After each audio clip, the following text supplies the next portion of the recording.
Hello hi എല്ലാവർക്കും KL14 Malabar food എന്ന YouTube ചാനലിലേക്ക് സ്വാഗതം. ഇന്ന് സ്പെഷ്യൽ ആയിട്ടുള്ള ഒരു റെസിപ്പിയാണ് ഞാൻ നിങ്ങൾക്ക് ഷെയർ ചെയ്യുന്നത്. അതും പഴം പൊരിച്ചത്, മസാല ബനാന ഫ്രൈ. വളരെ ടേസ്റ്റി ആയിട്ടുള്ള റെസിപ്പിയാണ്. അപ്പോൾ നമുക്ക് എങ്ങനെ ഉണ്ടാക്കുന്നത് നോക്കാം.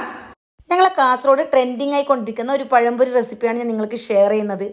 ഭയങ്കര ടേസ്റ്റുമാണ്, വെറൈറ്റിയാണ്, ഉണ്ടാക്കാൻ വളരെ ഈസിയാണ്, കുറേ തളിച്ചൂടൊന്നുമില്ല. നമുക്കത് എങ്ങനെ ഉണ്ടാക്കുന്നതെന്ന് നോക്കാം. ഇത് ഉണ്ടാക്കാൻ വേണ്ടിയിട്ട് അധികം വേണ്ടത് കടലപ്പൊടിയാണ്.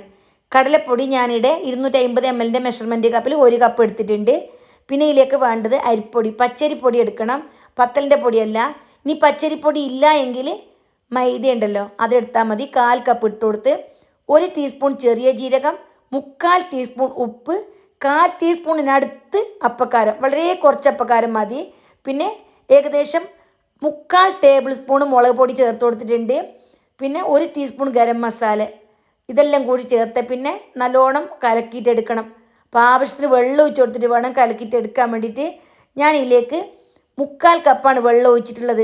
ഈ വെള്ളം ഒന്നിച്ച് ഒഴിച്ചു കൊടുക്കണ്ട, കുറച്ചായിട്ട് ഒഴിച്ചു കൊടുക്കണം.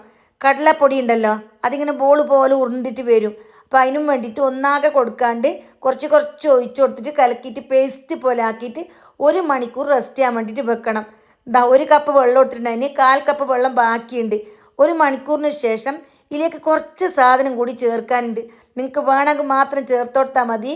അപ്പോൾ പഴംപൊരിക്ക് ഈ സവാളൻ്റെ എല്ലാം ഉണ്ടല്ലോ ഫ്ലേവർ ഭയങ്കര ടേസ്റ്റായിട്ട് തോന്നുന്നുണ്ട്.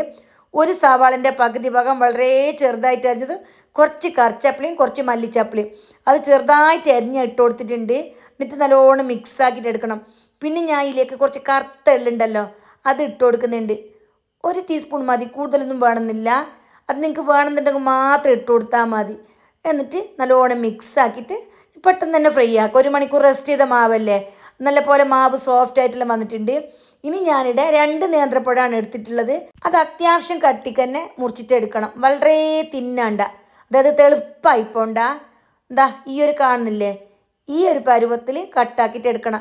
ഈ ബജ്ജിൻ്റെ ഉള്ളിൽ പഴം നല്ല പോലെ നമുക്കിങ്ങനെ കഴിക്കുമ്പോൾ കിട്ടണം. പുറത്ത് മാവ് നല്ല പോലെ ഉണ്ടാവും, ഉള്ളിൽ പഴവും വേണം. ആ ഒരു രീതിക്ക് കട്ടാക്കിയിട്ട് എടുക്കണം. ഈ കലക്കിയ പുട്ടുണ്ടല്ലോ ഈ പുട്ടിൽ മുക്കിയിട്ട് നമുക്ക് ഫ്രൈ ആക്കിയിട്ട് എടുക്കാം. ഞാൻ എണ്ണയുടെ ചൂടാകാൻ വേണ്ടിയിട്ട് വെച്ചിട്ടുണ്ട്. നല്ല പോലെ ചൂടായിട്ട് വന്നിട്ടുണ്ട്. ഇനി തീ കുറച്ച് കൊടുക്കണം, ഒരു പകുതി ആക്കിയിട്ട് കൊടുക്കണം. എന്നിട്ട് ഓരോന്നും നല്ല പോലെ മാവിൽ മുക്കിയിട്ട് എണ്ണക്കിട്ടിട്ട് കൊടുക്കണം.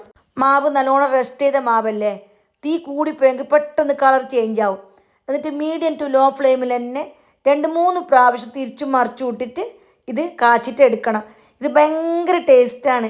ഇതിൻ്റെ മണം ഉണ്ടല്ലോ, ഈ പഴത്തിൻ്റെ ഒരു മണവും അതേപോലെ പിന്നെ ഉള്ളിയലൂട്ടിനല്ലോ അതിൻ്റെ എല്ലാം മണം വരുമ്പോൾ ഭയങ്കര ടേസ്റ്റ് തന്നെയാണ്.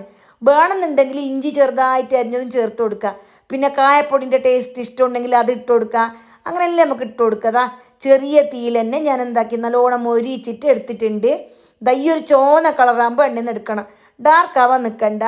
ഈ ഒരു പരുവത്തിൽ നമുക്ക് എടുത്തെങ്കിൽ കഴിക്കാൻ ഭയങ്കര ടേസ്റ്റ് ആയിരിക്കും. ഇനി മുന്നേ നിങ്ങൾ ആരും കായിൻ്റെ ബജ്ജി ഉണ്ടാക്കിയിട്ടുണ്ടെങ്കിൽ കമൻ്റ് ഇടണോ. നല്ല പൊത്ത കായ് നോക്കിയിട്ട് തന്നെ ഇതിലേക്ക് എടുക്കണം, അന്നെങ്കിൽ ടേസ്റ്റ് ഉണ്ടാവും. അതായത് പഴം ഉണ്ടല്ലോ നല്ല പൊത്ത് നോക്കിയിട്ട് എടുക്കണം. പിന്നെ പച്ചയെങ്കിൽ ടേസ്റ്റ് കിട്ടുകയില്ല. ഞാൻ എല്ലാം എണ്ണയിൽ നിന്ന് കോരിയിട്ടുണ്ട്. ഞാനിപ്പോൾ വെക്കുന്ന സ്ഥലത്തുണ്ടല്ലോ ലൈറ്റ് കുറച്ച് കുറവുണ്ട്, അതുകൊണ്ട് ഡാർക്ക് കളറായിട്ട് കാണുന്നത്. എണ്ണയിൽ നിന്ന് എടുക്കുമ്പോൾ നിങ്ങൾ കണ്ടതല്ലേ നല്ല ചുവന്ന കളറിലുള്ളത്. പക്ഷെ ഇങ്ങനെ ലൈറ്റിൻ്റെ അടിക്ക് കൊണ്ടുവച്ചിട്ടാകുമ്പോഴത്തേക്ക് കളർ തന്നെ മാറിയിട്ടുണ്ട്. അപ്പം നല്ലോണം ഡാർക്ക് ആയതൊന്നും അല്ലാതെ അത് കളർ ചേഞ്ച് ഇങ്ങനെ കാണണ്ടാന്ന് മൊബൈലിൽ. ഇനി നമുക്ക് എന്താക്കാം, ഈ കായ് ബജ്ജി പിന്നെ ബാക്കിയുള്ളതും കൂടി ഉണ്ടാക്കിയിട്ട് എടുക്കാം.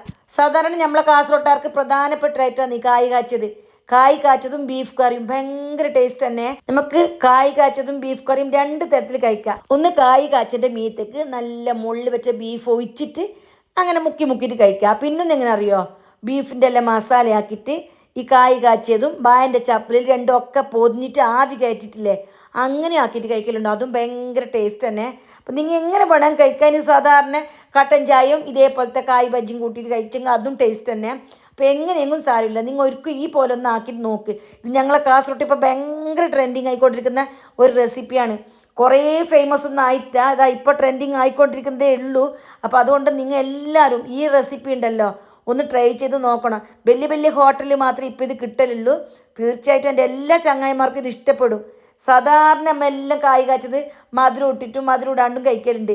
ഈ രീതിയിൽ നിങ്ങൾ ആരും കഴിച്ചിട്ടുണ്ടാവില്ല എന്നാണ് എനിക്ക് തോന്നുന്നത്. കഴിച്ച ആളാണെങ്കിൽ ഒന്ന് കമൻറ്റ് ഇടണം, ഇനി കഴിക്കാത്ത ആളാണെങ്കിൽ കമൻറ്റ് ഇടണം. അതേപോലെ നിങ്ങൾ ഉണ്ടാക്കിയിട്ട് കഴിച്ചിട്ട് നോക്കണം. കാരണം അത്രയും ടേസ്റ്റ് തന്നെയാണ് ഈ ഒരു റെസിപ്പിക്ക്. എല്ലാവരും പല പല തരത്തിലുള്ള ബജ്ജിയും കഴിച്ചിട്ടുണ്ടാവും അല്ലേ. പച്ചക്കായിൻ്റെ ബജ്ജി ഉണ്ടാകുന്നത്, പിന്നെ ഉരുളക്കിഴങ്ങിൻ്റെ ബജ്ജി, കേങ്ങിൻ്റെ ബജ്ജി, അതേപോലെ വഴുതനങ്ങാൻ്റെ ബജ്ജി, അങ്ങനെ പല ബജ്ജി ഉണ്ടാകുന്നത്.